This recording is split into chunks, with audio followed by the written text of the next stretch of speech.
My name is Eli and I'm doing the street fashion course. I think it's definitely teaching me a lot of new things that I didn't know how to do, and just especially like the drawing wise, I definitely liked how we had a live model.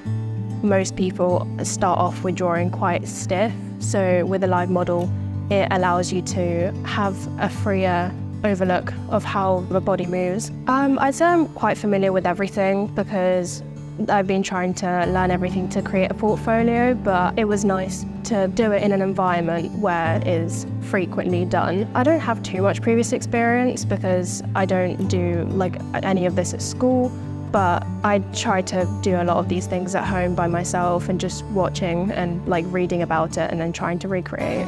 I think I definitely like to do more drawing because we have the ability to do the drawing at home like after the course, but I definitely liked how we had a whole day of just drawing. My aspirations for the future would be to then go to hopefully here or another fashion like oriented university, because for the future I would like to create my own brand or work with some bigger brands and create different fashion pieces. Definitely come prepared.